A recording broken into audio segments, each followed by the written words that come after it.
I never did dream of being arrested. I never did want to be arrested. And I had a few ups, and Lord knows how many downs. I never knew my father, and he got killed in a dice game, shooting dice.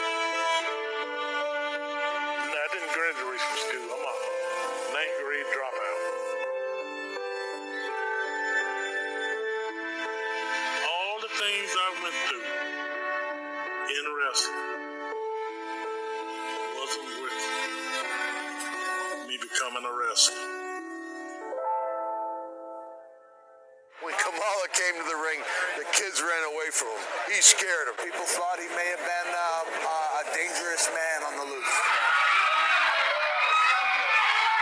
I wanted to be a truck driver. I couldn't find a job. So I said, I think I'm just going to go to wrestling. Oh, yeah, you the big guy. Yeah, man, you do good in the wrestling. They told me that wrestling was not real the day before I got in the ring. But when I met Jerry Lawler, he said, look, how would you like to make more money than you ever made in your life? And he told me, said, I got this gimmick for you. This big black guy from Uganda. I've never been to Uganda. He gonna have his face painted, his lips painted. I made my stand in the ring and I pat that big belly. He acted as if he was scared to death. He's the one that created it. And I the one that created those chops. I just started doing those chops. Pow-y'all with those chops. I felt great. The way that people were screaming. Lance Lawler with a right hand. Now he's on him. 1, 2, 3. He beat him. The new Southern heavyweight champ. That was the birth of Kamala. 6 feet 9 inches, 385 pounds of Kamala, the Ugandan giant. Working with Andre back in 1982. And we got in the ring. I did what they told me. It was a mix-up problem with the referee. And that's when I nailed it. Bam! Bam! I was young then. I didn't care how big it was.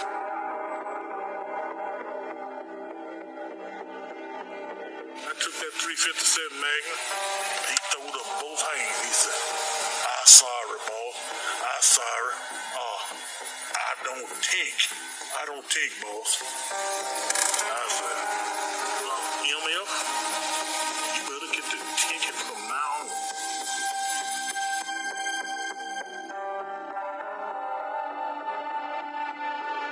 I carried it for Andre. I carried it for up until after Andre died. The knee whipped in at the 15-minute mark, and down goes Kamala 1-2, and that's going to be it. Well, I think I could make a good case for Kamala being in the Hall of Fame, not only because he had the very memorable and lucrative run with Hulk Hogan, but because he was one of those guys who drew money literally everywhere he went. Kamala coming off the ropes, look out! Big splash! It could be all over right here now. Hogan told me one time, I hope you're getting your money because I'm getting mine. Because you putting asses on the seat. Hulk Hogan wrestled Kamal for 6 months, but Hulk made the money. Ultimate Warrior was making a killing. He said, look, I know you ain't making a lot of money up here. Ultimate Warrior asked me where was I staying at that night. I said, I'm gonna stay at some old motel around there, junkie motel. He said, you come on, go with me. He said, hell, I don't have to pay for it. Vince paid for all my stuff. I wasn't making no money. Vince told me, said, I think you're doing all right. Anytime you want to leave, James, you're welcome to go. So that was the end of that. Vince McMahon he's your boss. He's not your friend, and you got to keep that distinction in mind. I wish things had worked out better for me. I believe the reason I got done that way is because I'm just a poor boy from down south in Mississippi. If I had been a better talker, knew how to negotiate, that probably would have helped me. When we got in this business, we thought it was going to turn into a gold mine. It just don't turn out that way. And she had told me before then, said, body parts, you're going to start losing body parts. I didn't believe that. When I came home, I would look down and I would cry a little bit. And,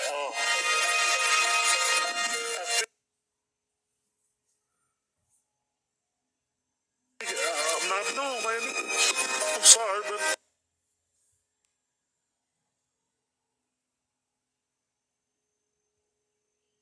I'm not normal anymore. And people gonna treat me like I'm not normal.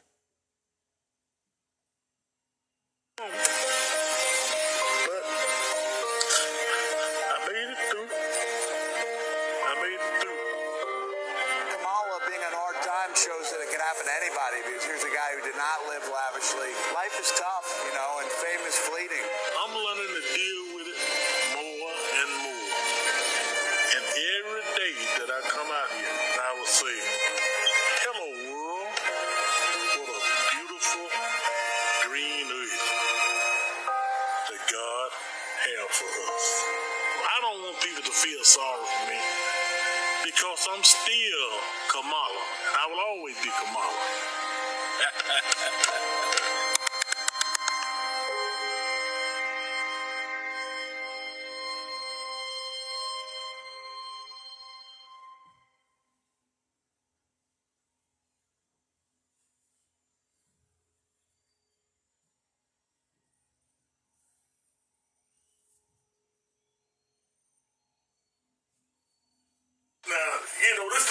Rihanna and Chris Brown.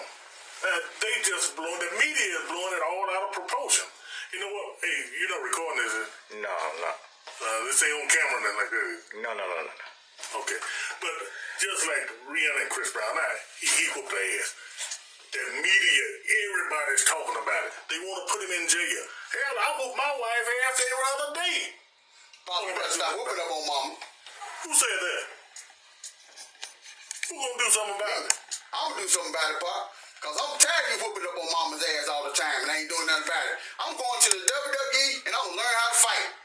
I'm gonna pop you on your ass. Come here, son, let me tell you something. Come here, let me talk to you. Come here, son. I don't want you to go to the WWE.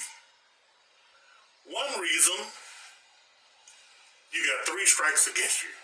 I'd rather for you to steer your career in another direction. You got 3 strikes against you. You want to hear what they are? Strike number 1, you black. You're a black man, aren't you? Yeah, I'm black. You my son. I know you black. Yeah. You the only son I have. All right, that's strike number 1. Strike number 2 is you got to do drugs. You got to be on drugs. Oh, they have the drug test up there, and they maybe find a few guys, but they don't care nothing about. But if you on drugs and the WWE like you, they will protect you. That's strike number 2. You follow me so far? All right, son. Strike number 3 is you got to do sexual favors. Ooh, sexual food? Now we're talking. Pop. I can go to WWE. You seen all them sexy divas up there, them ladies, them girls? Ooh, no. Ooh, Pop, I'm ready, Pop. Huh? You getting too excited, son. Now hold on a minute. Well, tell me. You tell me about the sexual favors. Tell me more. They were the pretty young guys. Huh? Not the pretty young girls. Young guys. The pretty young guys. Oh, no, Pop, I can't do In that. order to be in the WWE and be successful and make money, you got to be homosexual. I mean, nothing against homosexual. As they say, some of my best friends are homosexual. So nothing against homosexual. So the thing about it is I don't want you in that kind of atmosphere. You understand what I'm saying? I understand. I know that breaks your heart for you to, telling you, not that I'm trying to keep you from going to the WWE, but it just ain't for you. But Lawler is a good friend of mine. I met Lawler and he said that he liked it, my character, and I could probably make it in the WWE. Now, I'm going to tell you one thing about Lawler. Lawler, I get along with him. But Lawler said back in the 70s, don't ever think Lawler's your friend. Lawler's nobody's friend. Lawler's Lawler's friend. Lawler said back in the 70s, he said blacks on top in basketball, baseball, football, and boxing. He said a black man will never be on top in wrestling. Lawler didn't lie. He didn't lie. What black man you know on top in wrestling? You see a couple of black wrestlers in the WWE, just like when I was there. That's to kind of make the blacks kind of hush. Don't raise no hell. You see what I'm saying? I wish I had chosen another career. Okay. I wish I had chosen another career. You probably heard me crying in the middle of the night and didn't know what it was all about. But I used to lay up and I talked to your mom. I'm not making enough money to send you to school. Can't support my family the way I would like to or the way my colleagues, other wrestlers were. You probably heard me crying a lot. Bob, I used to hear that noise late at night, but I thought that was you and Mama doing it in Uganda. That's what I thought it was. But No. I guess that wasn't what it was. No. Well, Pop, it's amazing because We did the Uganda, but that wasn't what it was. No, not that time. Not that time. Well, Pop, what I don't understand is, I used to hear Mama tell you that she wish she would stop wrestling and doing everything. Well, I thought when she was telling you those things to find you another job that it's because she didn't want you to get hurt. I thought that she was making tons and tons of money because all these videos I've seen you on videos with Jake the Snake Roberts, Hulk Hogan, The Undertaker, Andre the Giant. I remember the casket match. Yeah. With the Undertaker and yourself. And I just don't understand. I mean, you got dolls, you got action figures. I see so many things in your image. I mean, Pop, what happened? That's what I'm trying to say. That's what I'm trying to tell you now. I have those 3 strikes against me. Wrestling is not for the black man. So you actually serious? The WWE is no place for a black man. It's no place for a black man. And I can't live like that. But we ain't gonna let it get us down. We're gonna have a good time anyway. Oh, baby.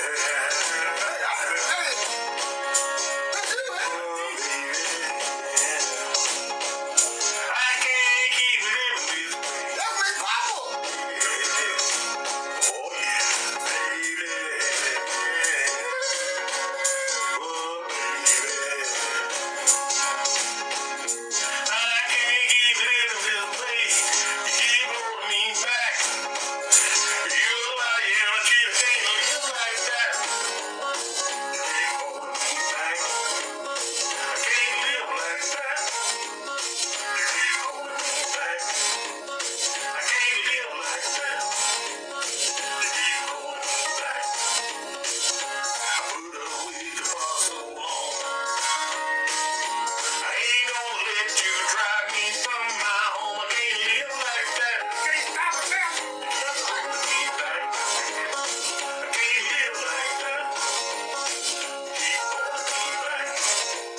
I can't live like that. Keep holding me back. I ain't had no loving in so long. When I do, you say I do it all wrong. I can't live like that. Keep holding me back. I can't live like that. Keep holding me back. Can't live like that. You keep holding me back. Hold me back. Hold me back. You keep holding me back. Can't live like that. Can't live.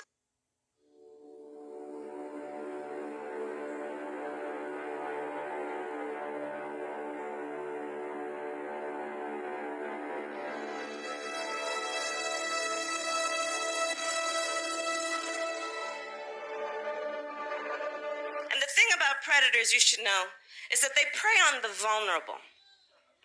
They prey on those who they do not believe are strong. Predators are cowards. Predators are cowards. I think you've watched her sort of evolution of being the chief prosecutor. So I need to be correct as best I can. I do want you to be And honest. I'm not able to be rushed this fast.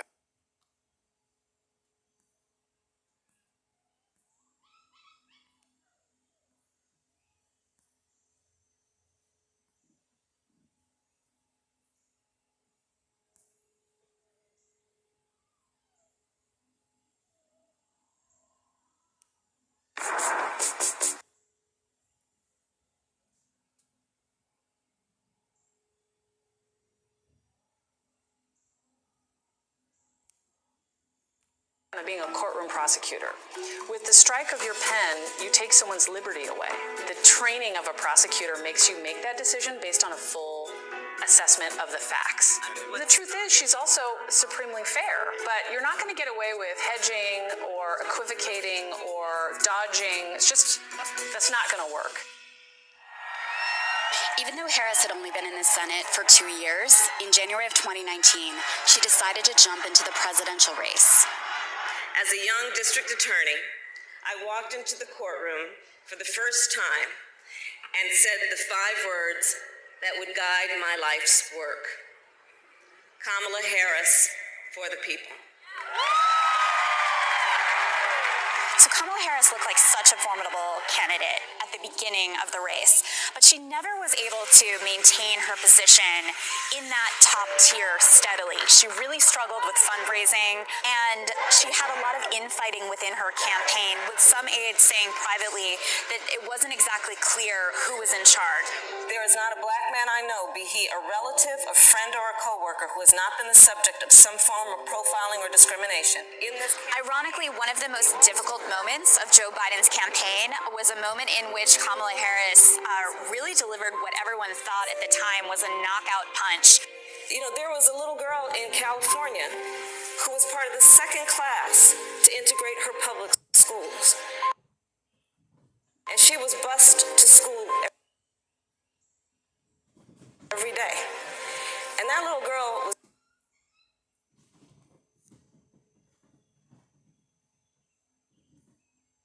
me. And so a lot of people thought that that might be a strike against her in the vice presidential vetting process. Hey, welcome back to another But episode clearly of the Bidens have been able to work through that moment. August 13th, 2020.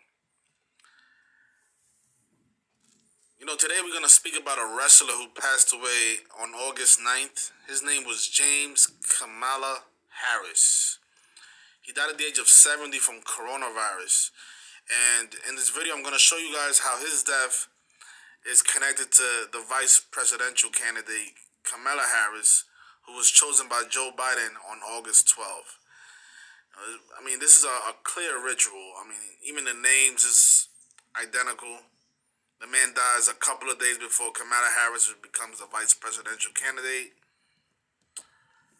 Just a pure mockery. But before we start, just want to make sure that the audio is working so that way we can get started with the presentation.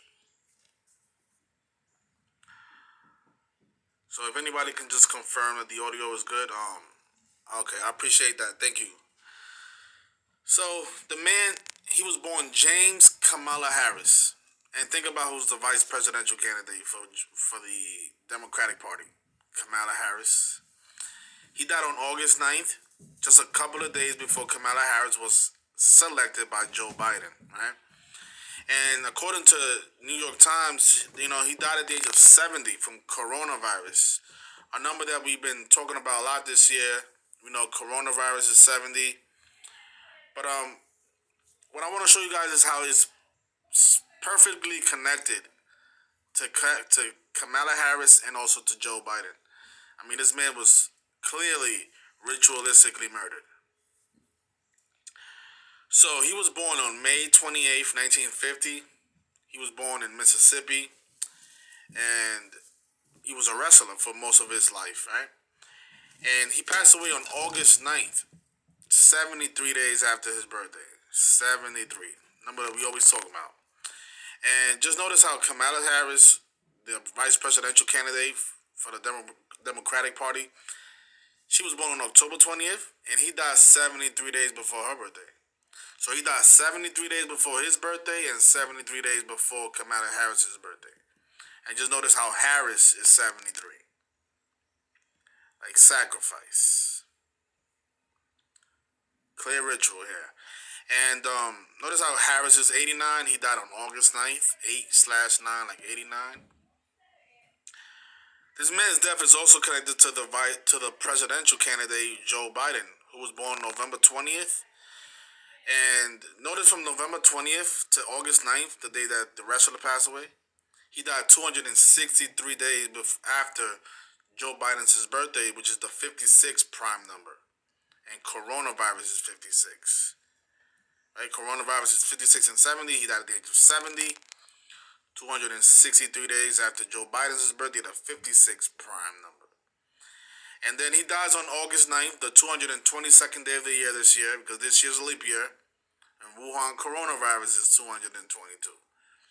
And according to this man's wife, he died of COVID-19. Oh my goodness. And this is how all these rituals are carried out, you know, by the numbers, every single time. A man died from coronavirus at the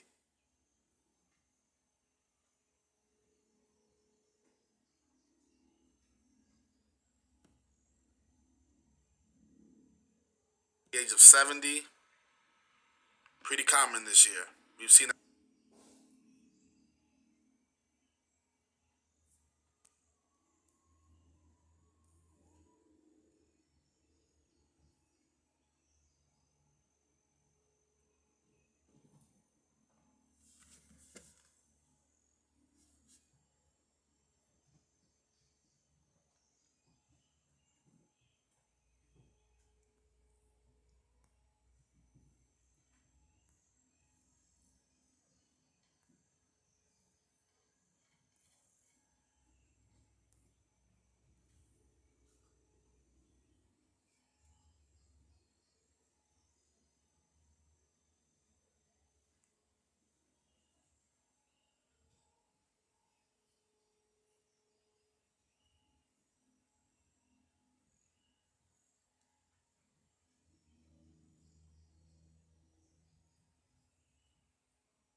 a lot. And whenever they talk about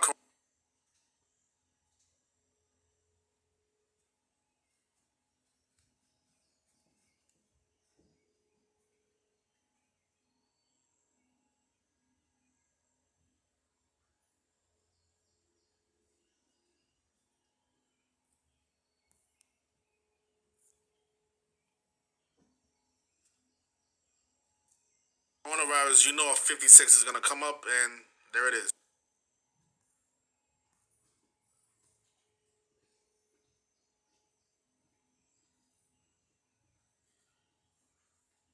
You know, he died 263 days after Joe Biden's birthday.